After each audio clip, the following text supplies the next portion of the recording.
नमस्कार भावांनो, तुमच्या सगळ्यांचं आपल्या रोक अपडेटवर स्वागत आहे। तर भावांनो, आज बघा मी सध्याला आपल्या छत्रपती संभाजीनगर शहरामधला हा आपला पहिला भुयारी मार्ग आहे।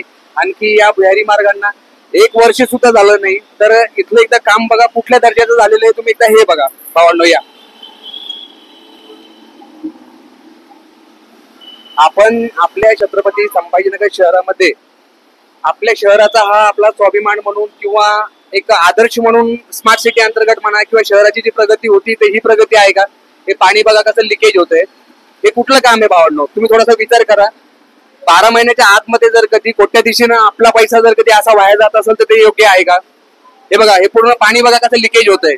म्हणजे एवढा मोठा ब्रिज बांधला, आणखी हा ब्रिज असा जर कधी लिकेज होतोय म्हटलं तर हा नक्कीच भ्रष्टाचार नाही तर काय आहे भावांनो? आता ज्या कुठल्या कंपनीनं म्हणा किंवा ज्या ठेकेदारानं हे काम केलं तर त्यांच्यावरती गुन्हा दाखल करेल का प्रशासन, किंवा त्यांना काळ्या यादीमध्ये टाकेल का? हे बघा पूर्ण पाणी लिकेज होतंय बघा।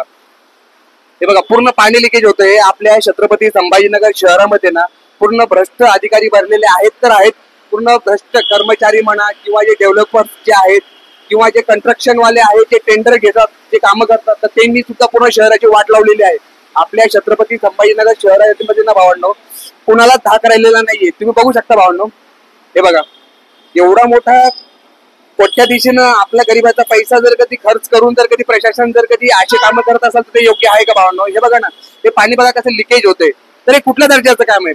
आता आपल्या छत्रपती संभाजीनगर शहराचे जे वरिष्ठ अधिकारी आहेत, वरिष्ठ जे कर्मचारी जे आहेत, तर हे लोक अशा निष्कृष्ट दर्जाच्या कामावरती ज्यांनी हे काम केलं तर त्यांना काळ्या यादीमध्ये टाकेल का, किंवा त्यांच्यावरती गुन्हे दाखल करेल का? हा लाख चोरीचा पाणा नाही तर काय? एवढा मोठा भुयारी मार्ग बांधला तरी पण जर कधी आपल्या छत्रपती संभाजीनगर शहरामध्ये हे पाणी काढायची सुद्धा व्यवस्था नाही करू शकत म्हटलं तर हा कुठलं बांधकाम झालं? म्हणजे मला असं वाटतं की हे आपल्या छत्रपती संभाजीनगर शहरामध्ये ना घरी बसून ज्या डिग्र्या घेतल्यात तर या फक्त घरी बसून घेतलेल्या आहेत असं स्पष्टपणे दिसतंय। कारण हे जर कधी खरंच इंजिनियर जर कधी असते त्यांनी असं दर्जाचं काम केलं असतं का? भावना थोडासा विचार करा। आपल्या गरिबांचा पैसा हे जर कधी असे खात असतील तर हे योग्य आहे का? हे कुठल्या पद्धतीचं काम आहे? तुम्ही बघा ना, 12 महिने झाले नाही या कामाला। हे बघा कसं पाणी लिकेज होतंय, वर्ण पूर्ण सगळं गळतंय। तर आपला कोट्याधीशाचा हा पैसा जो आहे हा पैसा चालला कुठं? या अशा लोकांच्या खिशामध्ये। आणखी जे शासकीय कर्मचारी पीडब्ल्यूडीचे अधिकारी जे आहेत, शहराचे जे आपले पालकमंत्री आहेत संजय शिरसाट साहेब, यांनी याच्याबद्दल आणखी कुठलाही एखादा शब्द बोललेला नाहीये। या सगळ्या गोष्टी का करायच्या आपण? भावना थोडासा विचार करा। आणखी आपल्या शहराला जे आहे ते थोडंसं डेव्हलपमेंटच्या हिशोबाने आपण बघायला पाहिजे। कारण आपल्या शहरामधला हा पहिला भुयारी मार्ग आहे।